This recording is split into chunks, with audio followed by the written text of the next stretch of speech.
Hey folks, this is Rabble Rousing Rich Bergeron,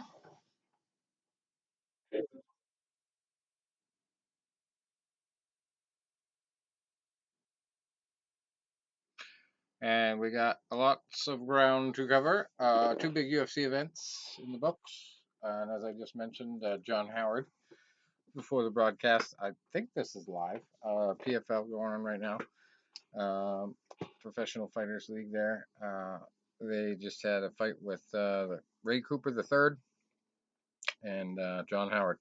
Ray had won or was in the final last year and was the runner-up. So he went a long way in the tournament last year, and then got wiped right out here. Knockout, flat out knockout, first round, which is big points with the PFL. Like the quicker the knockout, and the bigger if there's a submission or stoppage, it's bigger than a decision for them. So that's good points for John. Looking good for him. He's got a lot of experience. He was with the UFC on a couple stints, but he's with the PFL, so good on him. We'll have to go over that. Let's line up a little bit later, and of course, I'm sure we've got upcoming stuff to talk about. But we have a couple big UFC past events. Last one last weekend. John Jones defending his belt by the skin of his teeth, I guess.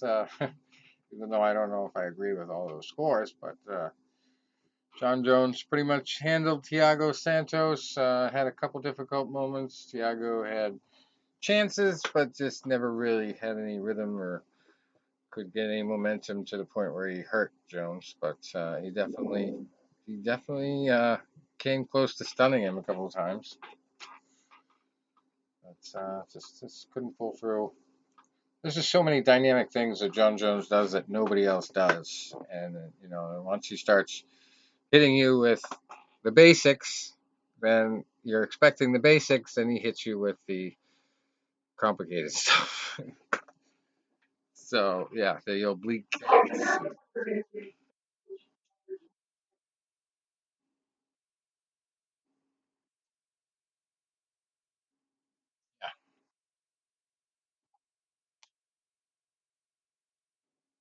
yeah, definitely.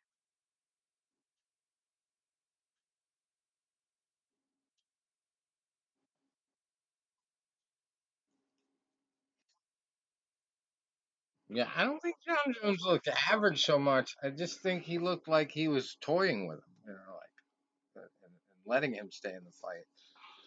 Almost just because he's so cocky. He's just like, I don't care. I'm gonna take it easy. I'm not gonna work too hard for this one. I'm just gonna pick him apart, take my time. You know what I mean? Because he's obviously trained for 5 rounds just in case it goes that far. So I think that's just the mode he gets in certain fights, and this was one of them. I probably also realized that if he was too aggressive, Thiago could catch him sleeping and knock him right the heck out. So there was a point in the fight where they thought his knee was torn up, his ACL was blown, or something like that. Thiago, because he took so many kicks, and that kind of took the fire right out of him. So who knows what could have happened if he was at full strength for the whole fight.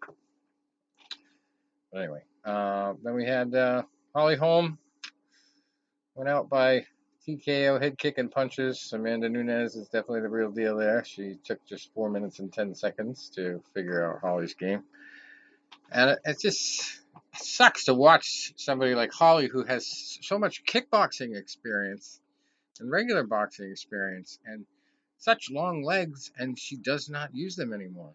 It's like, I understand she didn't really have much time here, but leg kicks, head kicks. I mean, that's your reach right there. That's your defense too. That's what's going to keep the girl off of you.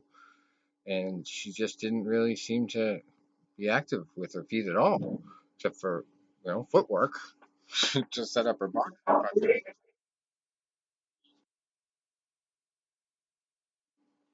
I don't necessarily think Dana should tell anybody when it's time to retire, unless they've obviously been knocked out repeatedly 4 different times, like Chuck Liddell. Chuck Liddell was obviously a perfect example of the right time to tell somebody to retire.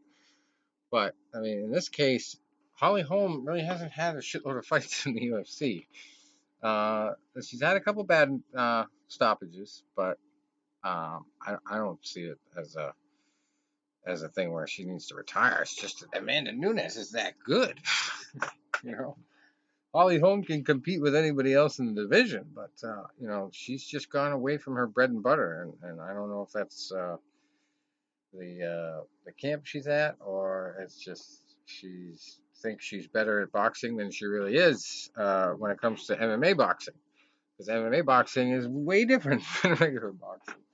But I think she gets baited in, and she thinks, all right, well, I'm a boxer. I could stand toe to toe with this girl any day. And then obviously it's a different story. A little lower ounce gloves and just more dynamic punching and other stuff mixed in. But really, I think it's just the leg kicks would have been huge for her. Just throw some leg kicks to keep the girl out of range.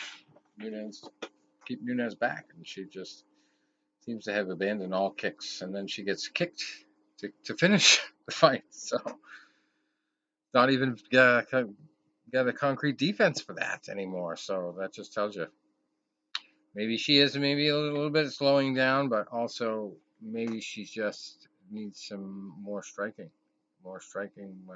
kicking, emphasis on her fight game, and hopefully she figures it out before her next fight, and Dana does not turn out to be right because I love it when he's wrong.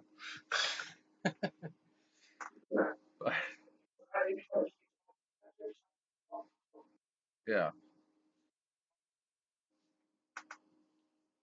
yeah, she was briefly the champ, anyway. But it's a tougher game. It's definitely a tougher game. There's a lot more injuries you have to face, and there's a lot of different things you have to figure out for each fight that you don't have to figure out in boxing. Your team takes care of it all. Uh, so yeah, I mean, if she's ready to retire, then all power to her if she wants to. But I wouldn't want to go out like that first round knockout myself.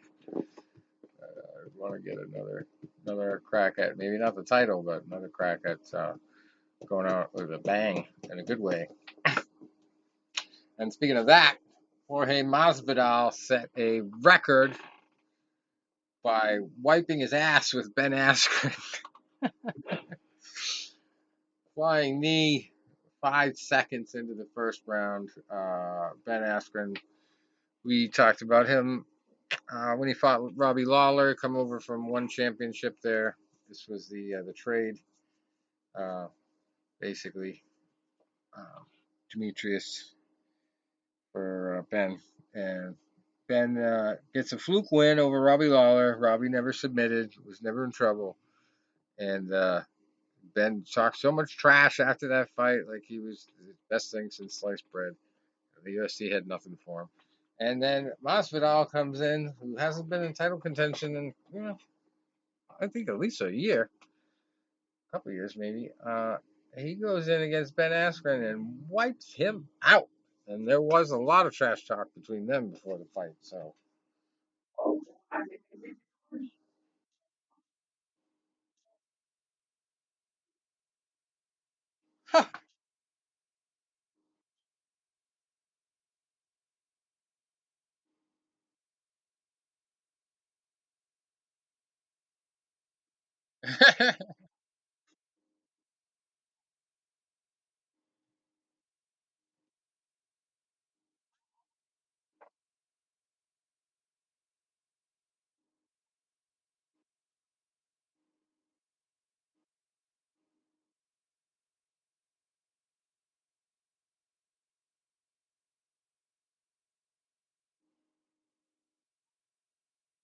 yeah,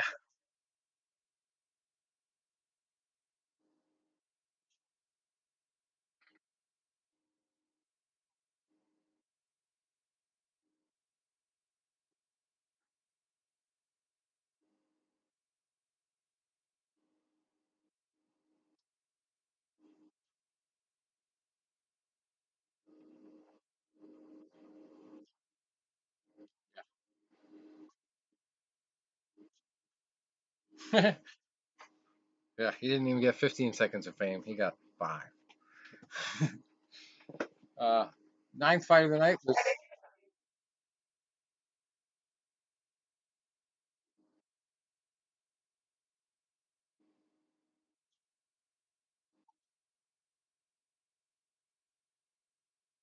yeah. Well, it actually has been done before, not as quickly, but almost as quickly. I believe it was on the UFC's 100 Greatest Knockouts. Was I want to say James Irvin or something like that.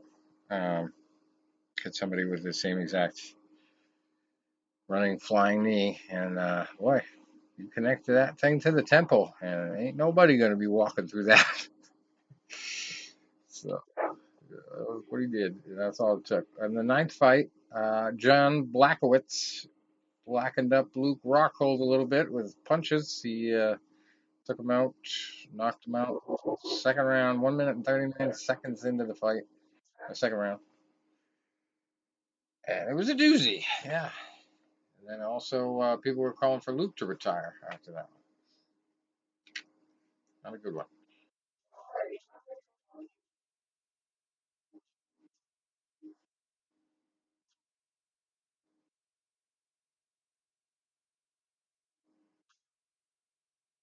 Yeah.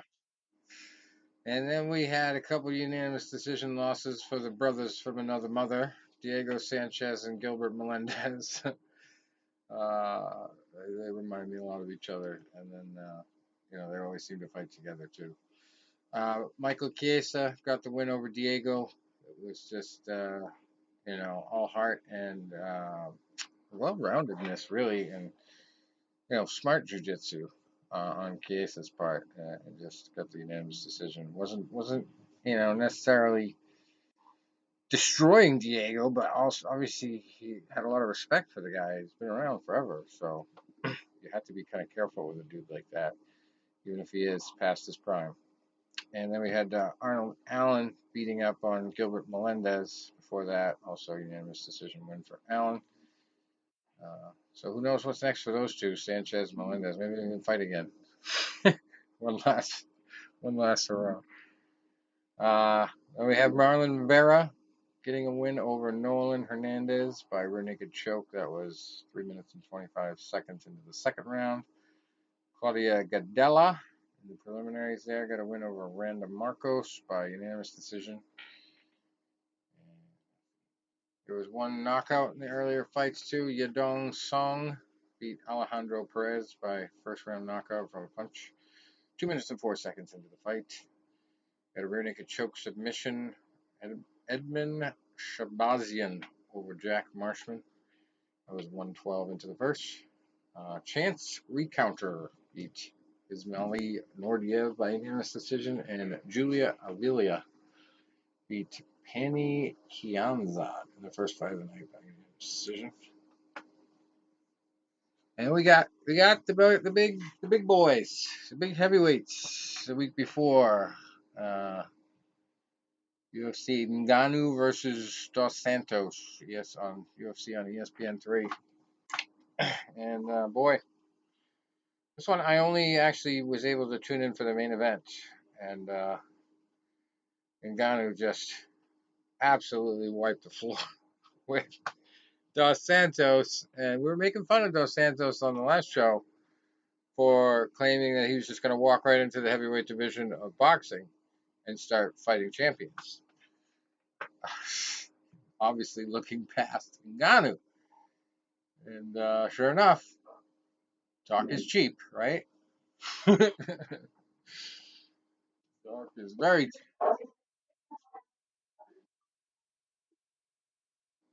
Yes.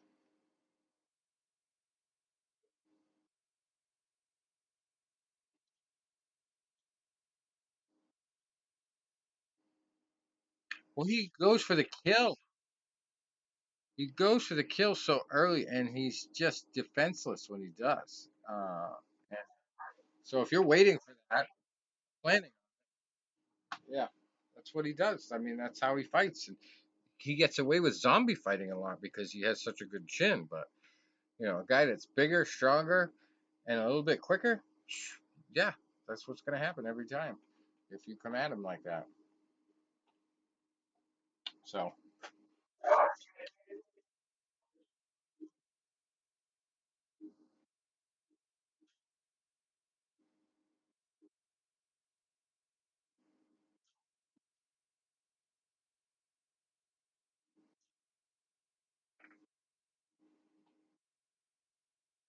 yeah, yeah, he's got it all together for sure.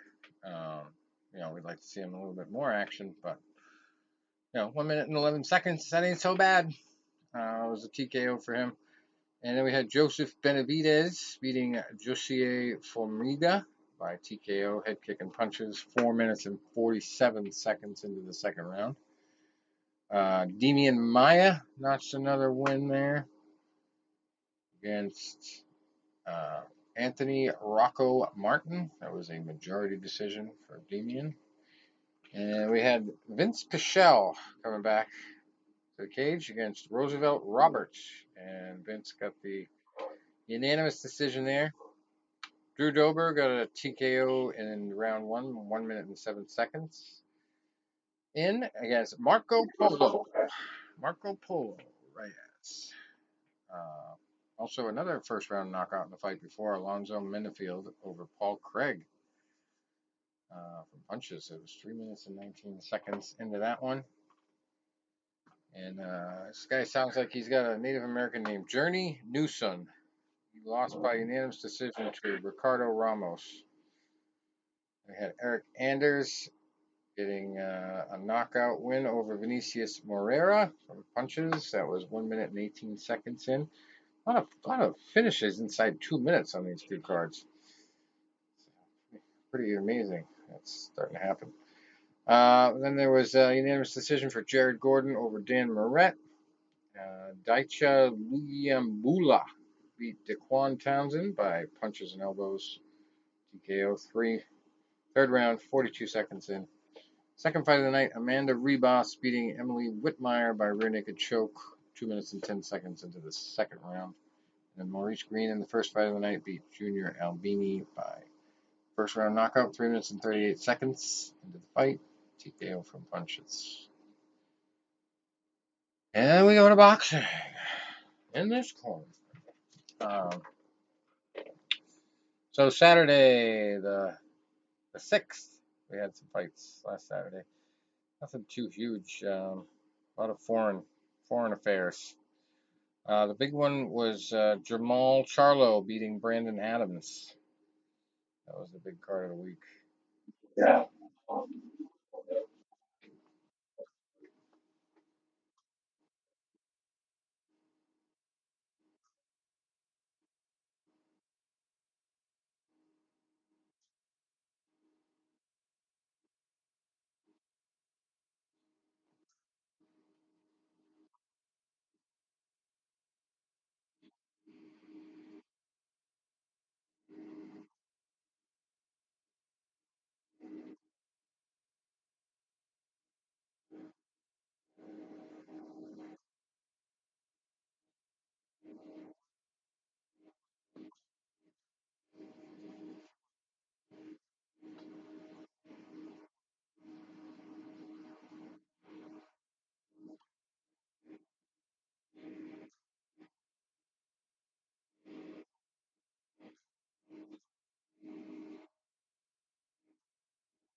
And by the way, that was 2 Saturdays ago. We didn't get to talk about it because we didn't do a show last week. And we also had that week Demetrius Andrade getting a win over Maciej Sulecki, and Erickson Lubin getting a win over Zakaria Atu. See if there's any other big ones there.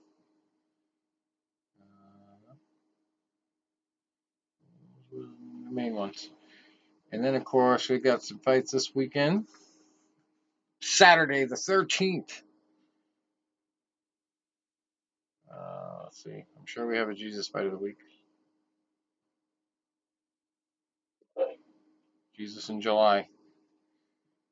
Whoa, I don't know if this is a mismatch, but over in France, we got a guy named Tony Yoka. He's only 5-0 as a heavyweight. He's fighting Alexander Dibitrenko, who's 41-5. That's a rough one. Toughest. Super welterweights also on that card. Suleiman Sissoko, who's 9-0, fighting Jose Carlos Paz. Wonder if he's related to Vinny. He's 23-9-1. The French version of Vinny. Paz. That's the only time I've ever seen that last name. His adaptation of his own last name.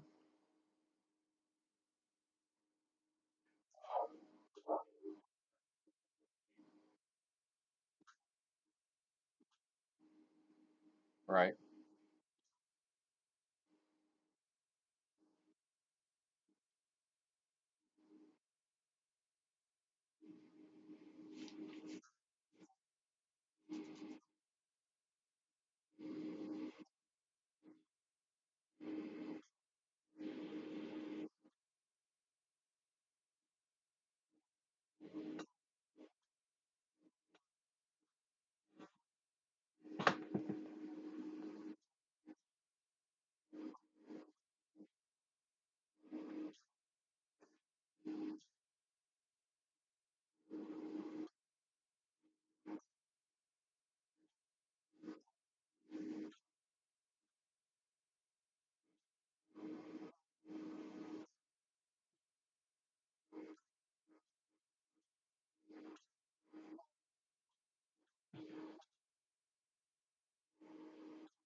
Right.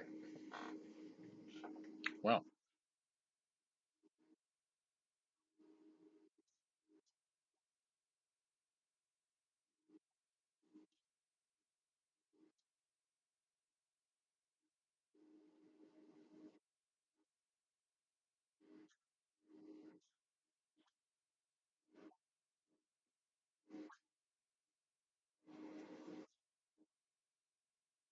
Mm. Lots of questions. Well, we got a middleweight bout here. This is a pretty incredible record. Down in Baja California, Mexico. Main event, middleweight. Luis Ramon Campos. 107 wins, 17 losses, and 3 draws. Fighting Alexis Canet, who is 12-2-2. And yeah, had 2 draws, the 2 draws and the 2 losses in his last 6 fights. This Alexis Canet. But Luis Ramon Campos, that's right. What is it? Is that Yori boy?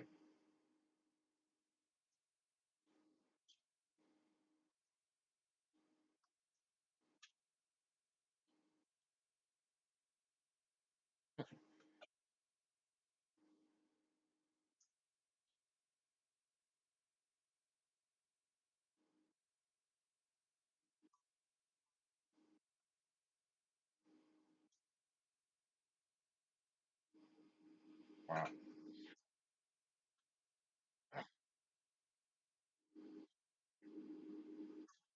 Still winning. And we have our Jesus fight of the week in Mexico, believe it or not. It's hard to believe. Jesus Rizo. How about that for a Jesus fight name? Rizo. Rizo. Jesus Rizos. Rizo. Rizo. He is 2-1-1, so he's ahead of the game here. And he's fighting a guy named Axel Garcia. I almost thought it was Angel. I was like, oh, it's Jesus fighting Angel. That's definitely Jesus fight of the week. Axel Garcia, AXEL. He is 0-1, so odds look pretty good for Jesus to get his third win here. We'll have three. Anyway. Let's see what else we got. A couple Fonseca brothers fighting down in Nicaragua. Frankie and Freddie, super lightweight and lightweight. Francisco is 24-2-1, fighting David Bensi, who's 14-10-1. And then we got Freddie Fonseca, he's 26-3-1, fighting Moises Olivas, who is 14-13. So they're brothers, and they're fighting two guys with 14 wins and over 10 losses, or at least 10 losses. Obviously, the card is built around them. Let's see what else we got.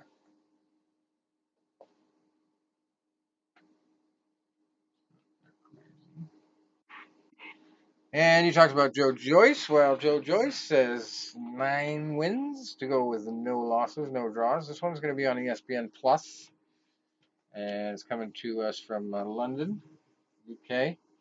Bryant Jennings is the opponent, who is 24-3. So obviously a lot more experience. It should be a tough one.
Yeah, I heard there was talk about that. I don't know if it actually was solidified or agreed upon. Talk. I think they actually what I read on that was they missed their window too. They missed the window for that negotiation, and people. There were some other people that were in the mix that he could have fought on that date that obviously have moved on and decided to fight somebody else. So he's basically kind of in no man's land right now, wondering whose next opponent is going to be, who wants to fight him, and if who wants to fight that day.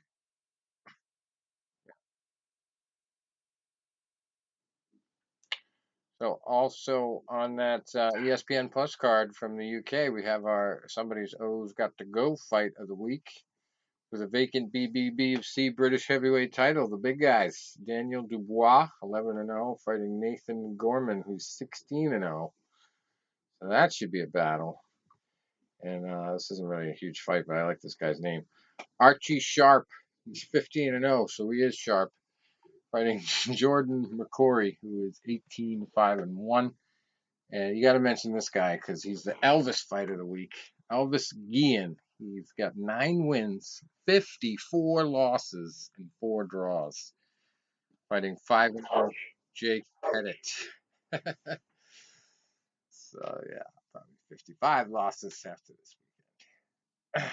And then we got a fight's not on TV, but it's got some pretty stacked fighters on it. Golden Boy Promotions putting it together in California. Ray Vargas in the main event, 33-0, fighting Tomoki Kameda, who's 36-2 for the WBC World Super Bantamweight title. And then we got the next generation De La Hoya, Diego. Diego De La Hoya is 21-0, fighting for the NABF Super Bantamweight title against Ronnie Rios, who is 30-3, 30 wins, 3 losses. Two of those losses were in his last 6. And we got featherweights. Joet Gonzalez, 22-0, fighting Manuel Avila, who's 23-1-1, the vacant WBA Continental Americas featherweight title. And another title, the WBC Continental Americas welterweight title. Fight between Alexis Rocha, 13-0, and Berlin Abreu, 14-2.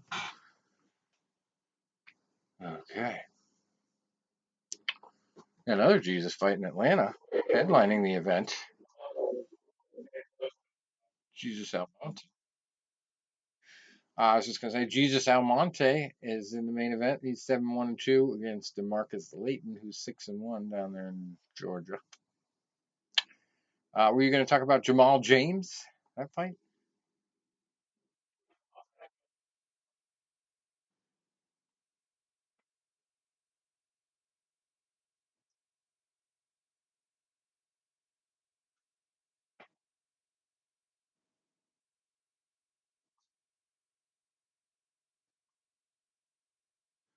I thought I read something about some controversy, or there was a brutal brawl, but I don't think I saw any of it. So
Cal rules.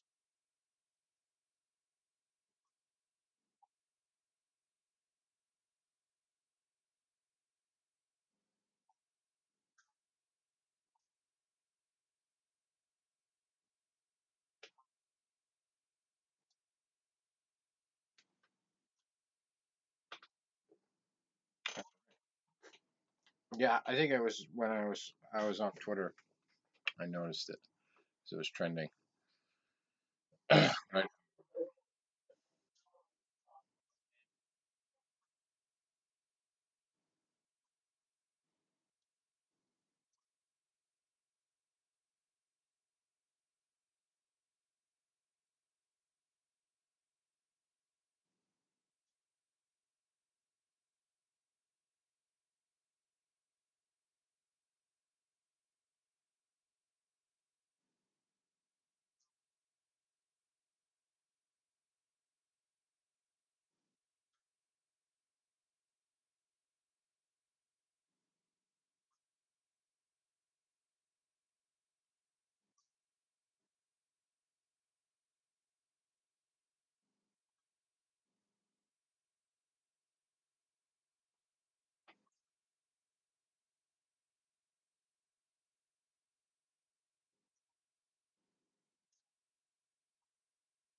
Yeah.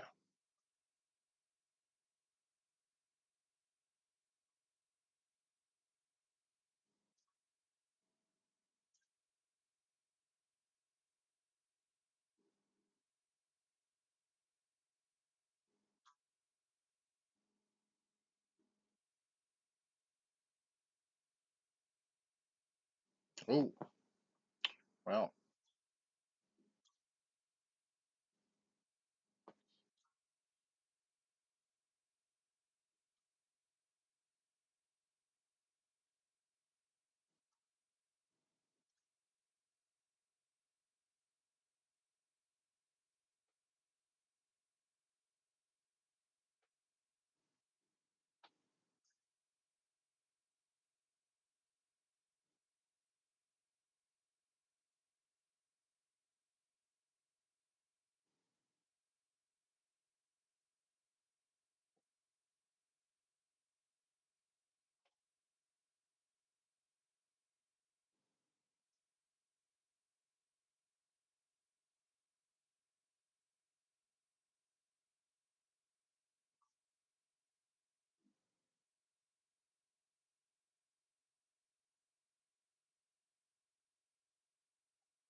Right.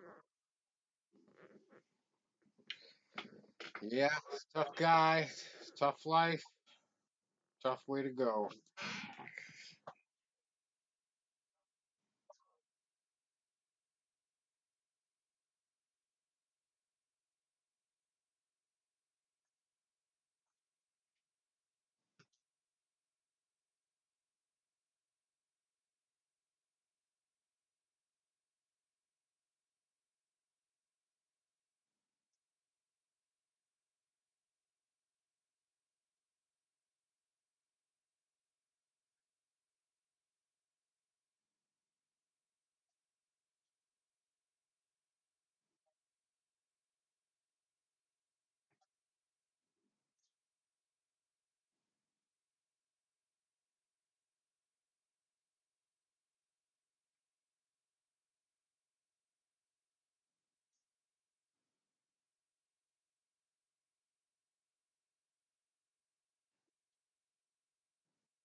Mhm.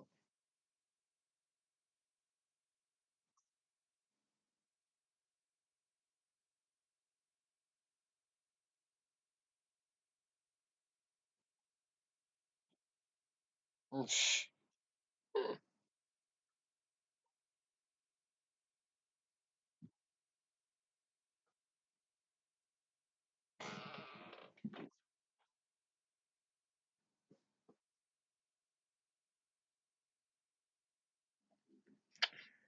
Yep, but great fighter, tough, tough guy. Obviously, had a big following, and will always be remembered in the boxing annals of history.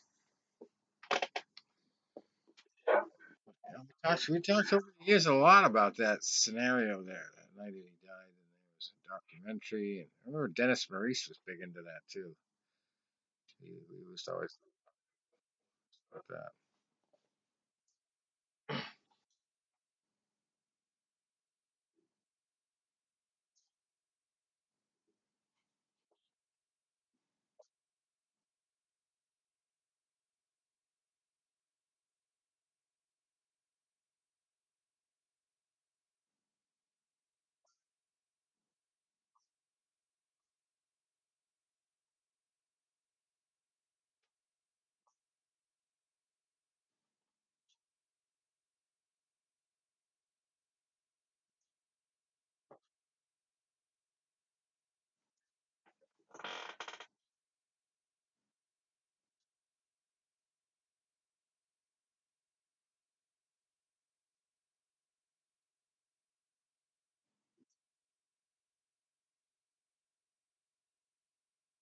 Right.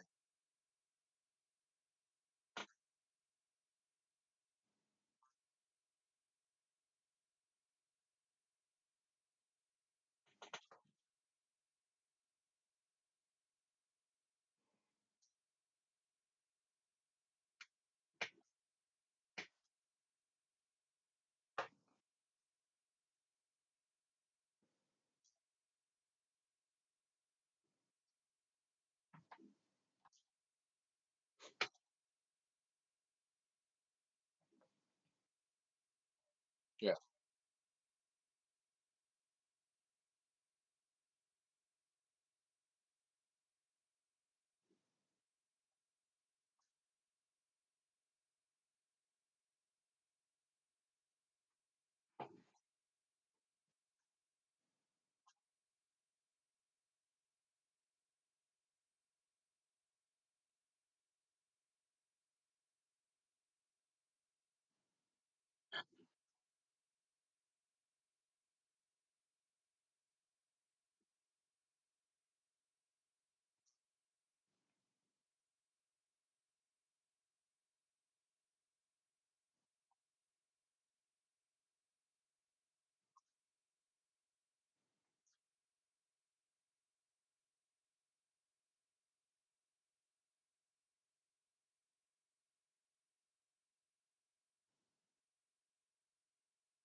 How did I've been thinking about Hector since we've been talking about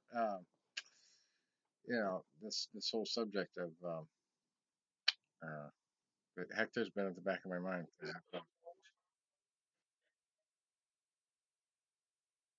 Yeah, 'cause, well, the subject of death, God, even death, that's automatically connected me to the time we interviewed Hector Camacho Jr. and it was like the week his father got shot.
Well, getting back to some news of the week, I wanted to mention a former guest of ours, Ken Shamrock, is in the news because he is starting his very own bare knuckle boxing promotion, and it's going to be called Valor Bare Knuckle. First fight card will be September 21st at Four Bears Casino, which is the kind of place you want to go to if you want to have a bare knuckle fight. Where's it going to be? Four Bears Casino. So, there's going to be four bears that are going to referee the thing. 55 years old, Shamrock. Obviously, he's probably not going to fight again. But he was on the inaugural UFC 1, obviously, and back in November of 1993. And most of the competitors in that tournament fought without gloves. So it makes sense that now he's getting into this and it's gaining popularity. There are more people talking about it. There's a few different leagues that are in it. They're out there, and a couple different states. I think 3 or 4 states have had events, not always at casinos or Native American casinos. Sometimes at legitimate venues. So we're gonna have to keep an eye on that. Not only is boxing not dead, but bare knuckle boxing has come back from the dead. So it's just an interesting scene all around. And then we got Tito Ortiz refuses to retire. He's now fighting ex-WWE champion Alberto Del Rio in a Combate Americas MMA fight. This was reported Tuesday. Catchweight fight, 210 pounds. And they don't have a location or date yet for the event. But obviously Ortiz came back out of retirement for a knockout of Chuck Liddell, and 44 years old. He looks decent enough for people to think he's still got something left. And Combate Americas is a very small league, so he's going to be a big fish in a small pond. And obviously it sounds like they're just going to set him up with gimmick fights like this. You know, somebody's got a little bit of a name draw, although not much MMA experience. So we'll see how that goes. But obviously fans know Del Rio primarily from wrestling. He was a two-time WWE champ and held the World Heavyweight Championship on 2 occasions as well. And he was the GFW Global Champion for Impact Wrestling. But he does have a 9-5 record in MMA. He was a seasoned MMA fighter before he got into WWE. But his last official fight was February 2010, and it was a losing effort to Yamamoto Hanshi.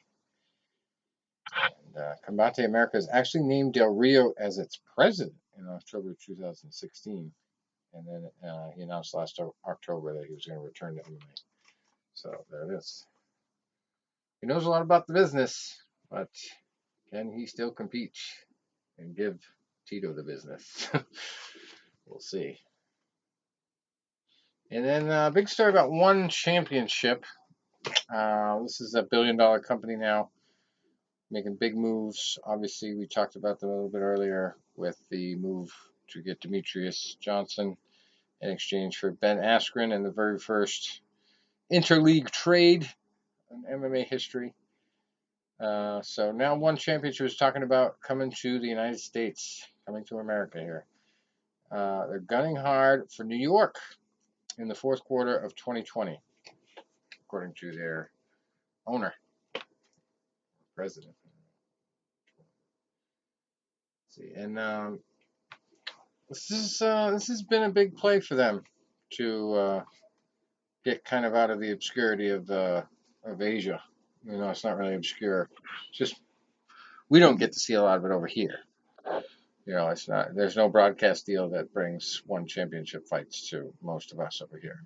It's just, you know, there's a big following over there because there's a shitload more people. But you know, the fights aren't translating to the U.S. as fast as the UFC, Bellator, all these other U.S.-based companies. So if One Championship now decides to take a slice of the UFC's market share and compete over here, it's going to be a big shakeup for the UFC, which I think is already in a little bit of trouble with the competition that's out there, and with just the concept that they're trying to push, where they're going to get into boxing. I think it's going to be bad for the UFC as far as, you know, keeping fighters in the cage, because they're going to want to run right to the boxing ring for the money aspect of it, unless they figure out a way to pay them equally and let them be happy about it. But yeah, it's just I think One Championship is making this move at the perfect time. It's going to shake the UFC's foundation a little bit. Might not hurt them outright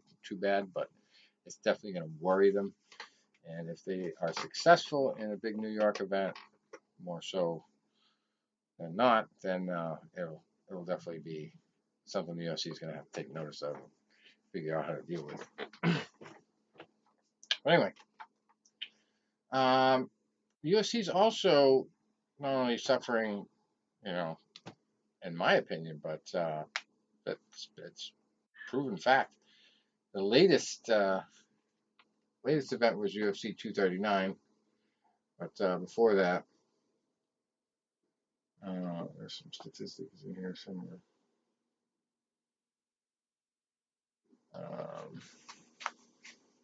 Where I saw them. But yeah, they're starting to lose market share. They didn't. The event before that didn't have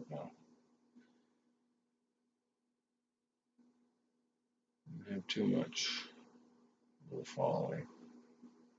I don't know if it was in this article or another one that I saw. And basically, it's talking about the 5-year deal that UFC signed with ESPN for $1.5 billion back in May. But yeah, here it is. The owner there, Vidya Ryan, says he thinks there's room for one championship to head overseas and be successful. The UFC's deal with ESPN alongside parent Disney consists of 30 UFC fight nights plus an additional 20 events that will stream on ESPN Plus.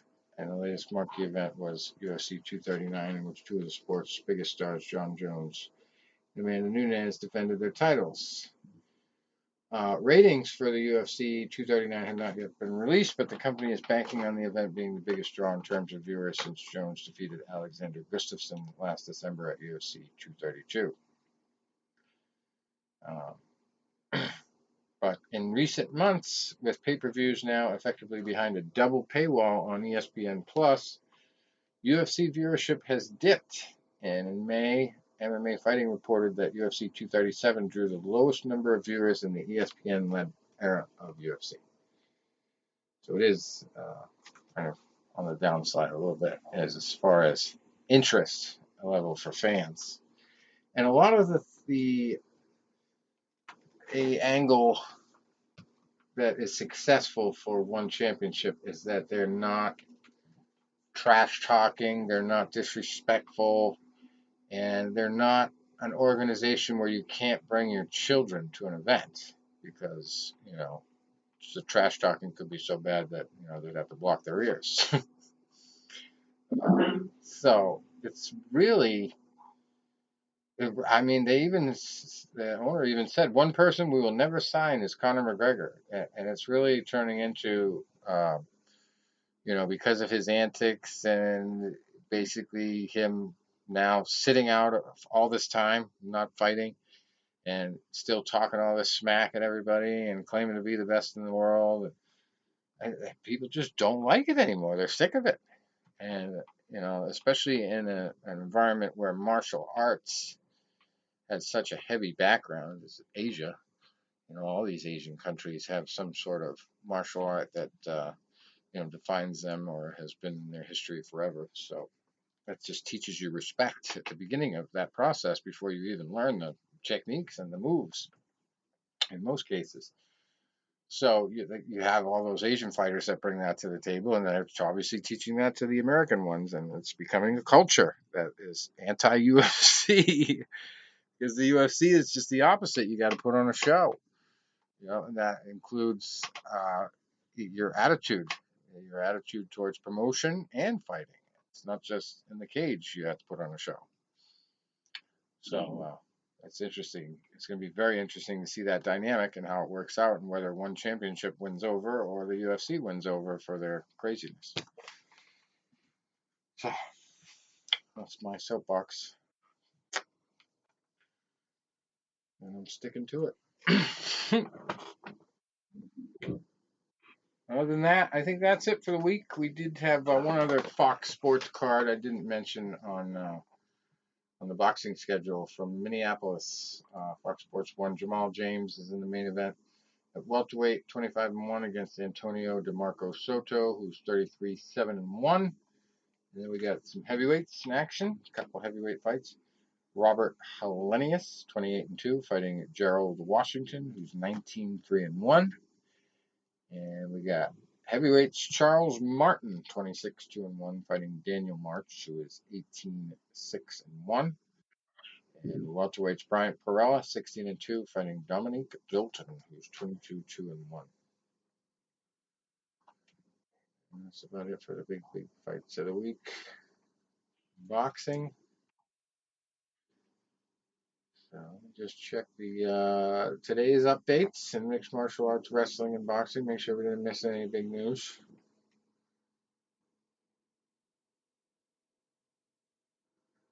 Daniel Cormier, I guess, won an ESPY for best MMA fighter in the inaugural category for that in the ESPYs. I didn't get to see those last night. The other night. All right. So that's MMA. Let's see what we got for boxing.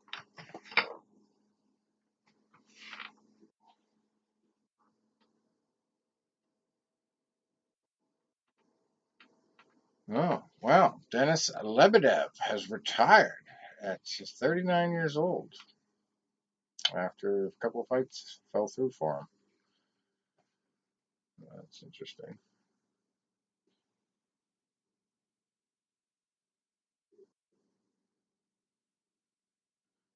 According to Andy Ruiz Jr., he will not fight Anthony Joshua in the UK. So, hear any rumors about that?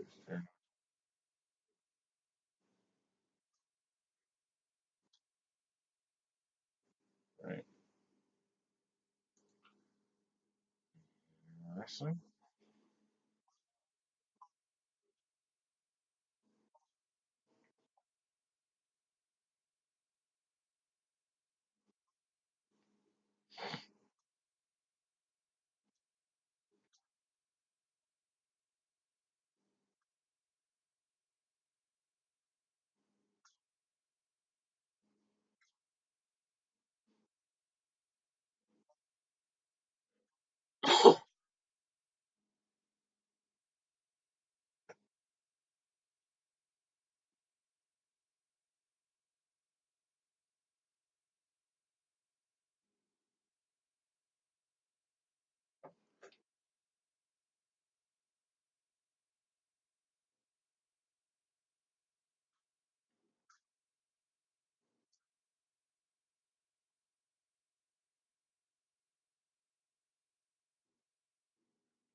Roman.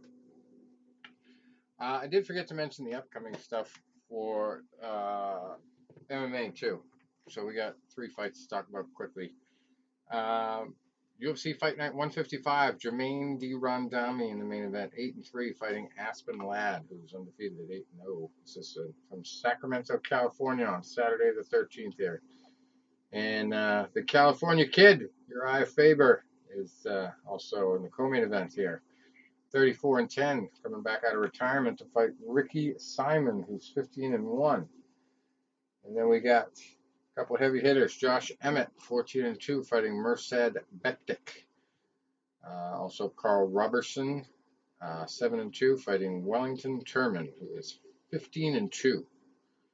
Now that's a name you definitely would not expect a fighter to have. Wellington. Sounds like a rich kid, right? Cesar Ferreira is also on the card. He's 13-7, fighting Marvin Vittori, who's 12-4. I'm not gonna go through every fight on this one, but got some pretty good matchups there. We got Bellator 224 tomorrow. Julia Budd fighting Olga Rubin in the main event. Julia is 12-2. Olga is 6-0. Co-main event is Rafael Carvalho, 15-3, fighting Chidi Njukwani, who is 18-6. We got a female fight, Christina Williams, 3-1, versus Juliana Velasquez, 8-0. And Ed Ruth, 6-1, fighting Kichi Kunamoto, who is 20 wins, 7 losses, 2 draws. Says record. Nothing, nothing spectacular on the rest of the card. And as we said earlier, ongoing right now, we've got PFL action. Got a few fights left to go, but John Howard got the win over Ray Cooper III. We had João Zeffirino getting a win over Bojan Velikovic by unanimous decision. We had a TKO earlier in the night. Gleiko Franca over Sadabu Sai by punches. 4 minutes and 29 seconds into the third, so there's 31 seconds left to go in the fight. We had a TKO from punches with David Michaud over Henderson Pereira. That was in the first round, 4 minutes and 37 seconds in. We had Larissa Pacheco beating Bobby Joe Dalziel by armbar submission, 2 minutes and 31 seconds in. And then Gina Fabian beating Moriel Chernesky by TKO, 1 minute and 12 seconds in. No, 42 seconds. I believe we just saw Kayla Harrison versus Morgan Fryer in the co-main event. I think Kayla Harrison took that one. And we got Magomed Karamov fighting Chris Curtis in the main event. Magomed Karamov is 24-5. Curtis is 21-5. That's in Atlantic City, New Jersey tonight, live on ESPN2. So that's it. Unless you guys got anything else you want to squeeze in.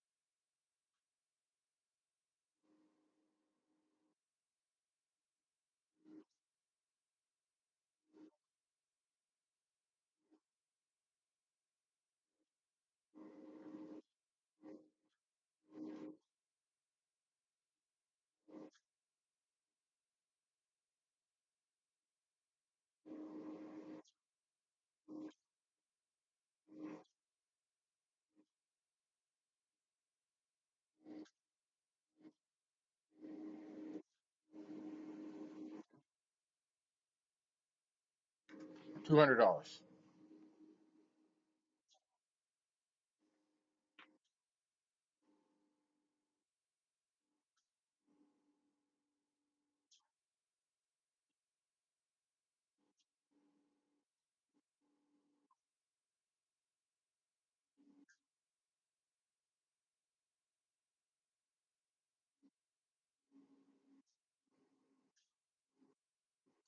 Whoa. 500.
All right.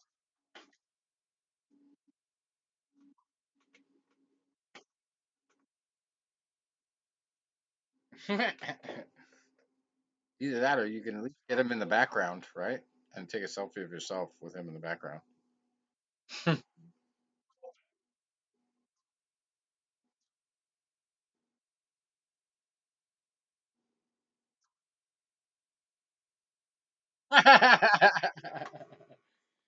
It was awkward, but hey, can I get your autograph?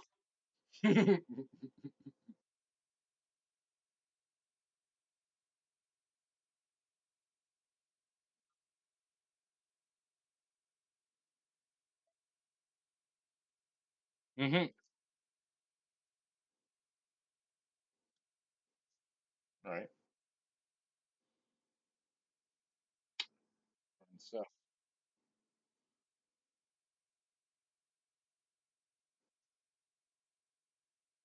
yeah, especially if you like memorize the dance moves from Apollo Creed's uh, introduction from the Rocky Four there.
Hmm.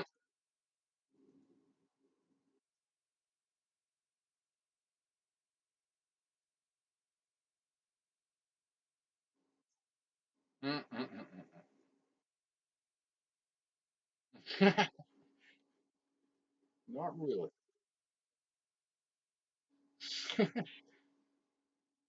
Well,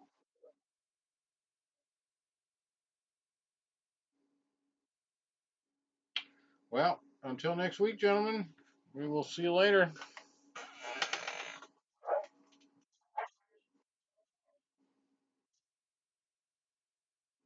Adios, amigos.